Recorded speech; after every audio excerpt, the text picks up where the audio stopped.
اور یوسف نے اس شخص سے کہا جس کے بارے میں خیال تھا کہ وہ ان دونوں میں سے رہا ہونے والا ہے، اپنے آقا کے پاس میرا ذکر کرنا۔ تو شیطان نے اسے اپنے آقا سے یوسف کا ذکر کرنا بھلا دیا، تو وہ کئی سال قید خانے میں رہا۔ یعنی یہاں سے حدیث ہمیں ملتی ہے کہ نبی صلی اللہ علیہ وسلم نے فرمایا کہ انہوں نے غیر اللہ سے مدد مانگی، تو جس وجہ سے وہ کئی عرصہ جو ہے وہ قید خانے میں رہے۔ اور بادشاہ نے کہا کہ بلا شبہ میں خواب دیکھتا ہوں کہ 7 موٹی گائیں ہیں جن کو 7 دبلی کھا رہی ہیں، اور 7 سبز بالیاں ہیں اور دوسری 7 سوکھی ہوئی۔ اے سردار، مجھے تم میرے اس خواب کی تعبیر بتاؤ اگر تم خواب کی تعبیر دیکھتے ہو۔ انہوں نے کہا پریشان باتیں ہیں خوابوں کی تعبیر کی، یعنی انہوں نے کہا کہ ہم جو خوابوں کی تعبیر ہے اس کو تو پتہ ہے، لیکن یہ جو نفسانی خواہش یعنی اپنے نفس کی وجہ سے جو خواب آتے ہیں، یہ پریشان حال ہوتے ہیں، ان کے بارے میں ہماری کوئی تعبیر جو ہے وہ نہیں ہے، اور ہم ایسے خوابوں کی تعبیر بالکل جاننے والے نہیں ہیں۔ وقال الذی، اور ان دونوں میں سے جس نے رہائی پائی تھی اسے ایک مدت کے بعد یاد آئی، جب اس طرح بادشاہ کے خواب کا چرچا ہوا تو اس کو اللہ تعالیٰ نے دوبارہ ایک مدت کے بعد جو ہے وہ یاد کروایا، اور اس نے کہا کہ میں تم کو اس کی تعبیر بتا دوں گا، سو مجھے بھیج دو، یعنی مجھے یوسف کے پاس بھیج دو، میں وہاں سے اس کی تعبیر پوچھ کے لاتا ہوں۔ یوسف ایھا الصدیق، یوسف اے نہایت سچے، یعنی جب وہ قید خانے میں داخل ہوئے تو انہوں نے کہا کہ اے سچے یوسف، یعنی تمہاری بات جو تھی وہ سچ ثابت ہوئی، ہمیں خواب کی تعبیر بتائیں کہ 7 موٹی گائیں ہیں جن کو 7 دبلی گائیں کھا رہی ہیں، اور 7 سبز بالیاں ہیں اور دوسری 7 سوکھی ہیں، تاکہ میں ان کی طرف واپس جاؤں تاکہ وہ جان لیں۔ یعنی ایسا ہے کہ گائیں دبلی ہیں لیکن وہ کھا موٹی گاؤں کو رہی ہیں، اور 7 سوکھی بالیاں ہیں، اور 7 جو ہے وہ ہری بھری ہیں۔ اس نے کہا تم 7 سال تک لگاتار کھیتی باڑی کرو گے، یعنی 7 سال تک خوب بارش ہوگی، تو جو فصل تم کاٹو اسے بالیوں میں ہی رہنے دو۔ ساتھ میں انہوں نے امت کا احساس کرتے ہوئے مشورہ بھی دے دیا کہ جو فصل ہے ان کو ان کے یعنی بالیوں میں ہی رہنے دو۔ اس طرح جب یعنی جو بھی چیز اپنے چھلکے میں رہتی ہے اس کے خراب ہونے کے چانس جو ہے وہ کم ہے، جیسے ہمارے فروٹس بھی ہیں، تو اگر ہم ان کو پیل آف کر دیں تو وہ جلدی خراب ہو جاتے ہیں، اور اگر وہ اپنے چھلکے کے اندر رہیں تو ان کی مدت جو ہے وہ زیادہ ہو جاتی ہے۔ دو میں تھوڑا سا جو تم کھاؤ، ٹھیک ہے۔ پھر اس کے بعد 7 سخت سال آئیں گے، یعنی جو قحط کے سال ہوں گے، جو سب کچھ کھا جائیں گے، یعنی جو کچھ تم نے پہلے ذخیرہ کیا ہوا ہوگا ہریالی کے سالوں میں وہ ان کو کھا جائیں گے، جو تم نے ان کے لیے جمع کیا تھا اس تھوڑی سی مقدار کے سوا جسے تم نے محفوظ رکھا، یعنی وہ دانے جو تم نے بیج کے طور پر محفوظ رکھے صرف وہی بچیں گے۔ پھر اس کے بعد ایک ایسا سال آئے گا جس میں لوگوں پر بارش برسائی جائے گی اور اس میں سے رس نچوڑے گے، یعنی اتنی ہریالی ہوگی کہ ہر چیز رسیلی یعنی رس بھری ہوگی۔ اور بادشاہ نے کہا کہ اسے میرے پاس لاؤ، یعنی بادشاہ کے پاس جب یہ تعبیر پہنچی تو اس نے کہا کہ اس علم والے شخص کو یعنی میرے پاس لے کے آؤ۔ پھر جب قاصد اس کے پاس آیا تو اس نے کہا تم اپنے آقا کے پاس واپس جاؤ، سو اس سے پوچھو کہ ان عورتوں کا کیا حال ہوا۔ نبی صلی اللہ علیہ وسلم فرمایا کرتے تھے کہ سیدنا یوسف علیہ السلام کے صبر پر مجھے رشک آتا ہے کہ اتنی دیر قید خانے میں ہونے کے باوجود بھی جو ہے انہوں نے یعنی جب قاصد ان کے پاس آیا تو انہوں نے اس کو دوبارہ بھیجا۔ اگر میں یعنی سیدنا یوسف علیہ السلام کی جگہ ہوتا تو میں فوراً دروازے کی طرف جو ہے وہ لپک پڑتا۔ جنہوں نے اپنے ہاتھ کاٹ دیے تھے، یعنی اپنی پوزیشن کو وہ کلیئر کرنا چاہتے تھے کہ میں نے اس طرح کوئی ظلم نہیں کیا، یقیناً میرا رب ان کے فریب کو خوب جاننے والا ہے۔ بادشاہ نے کہا تمہارا کیا معاملہ تھا جب تم نے یوسف کو اس کے نفس سے بہکانے کی کوشش کی تھی؟ یعنی بادشاہ نے ان عورتوں کو بلایا اور ان عورتوں سے سیدنا یوسف علیہ السلام کے معاملے کی گواہی پوچھی۔ انہوں نے کہا اللہ کی پناہ، اس میں ہم نے کوئی برائی معلوم نہیں کی۔ عزیز کی بیوی نے کہا اب حق کھل گیا، یعنی اب جب عزیز کی بیوی کو پتہ چل گیا نا کہ ان عورتوں نے بھی گواہی دی ہے اور سیدنا یوسف کی، تو نے کہا اب میرا جھوٹ جو ہے وہ مجھے بچا نہیں سکتا۔ تو اس نے کہا کہ اب حق کھل گیا ہے، میں نے ہی اسے بہکانے کی کوشش کی، یعنی اس نے اپنے منہ سے اپنے گناہ کو مان لیا اور بلا شبہ وہ یقیناً سچے لوگوں میں سے تھا۔ یوسف نے کہا یہ اس لیے ہے کہ عزیز جان لے کہ یقیناً میں نے عدم موجودگی میں اس سے خیانت نہیں کی، یعنی سیدنا یوسف علیہ السلام نے کہا کہ میں نے صرف اس لیے عورتوں کو بلایا ہے اور عزیز مصر کی بیوی کو بھی اس لیے بلایا تاکہ عزیز مصر یعنی میرا جو یعنی بادشاہ تھا یا یعنی میرا جو مالک تھا وہ جان لے کہ اس کی غیر موجودگی میں نے اس کے بستر کو خراب نہیں کیا، اور یقیناً اللہ تعالیٰ خیانت کرنے والوں کے فریب چلنے نہیں دیتا۔ یہاں پہ الحمدللہ ہمارا پارہ جو ہے وہ مکمل ہوتا ہے۔ وما علینا الا البلاغ المبین.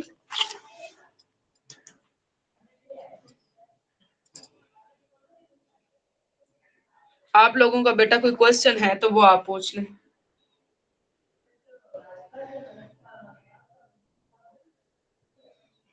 بیٹا کوئی کوشچن ہے تو وہ پوچھ لیں. نہیں ابھی تو نہیں. ٹھیک ہے ہم کلاس اینڈ کرتے ہیں. سبحانک اللہم و بحمدک نشہد ان لا الہ الا انت نستغفرک و نتوب الیک.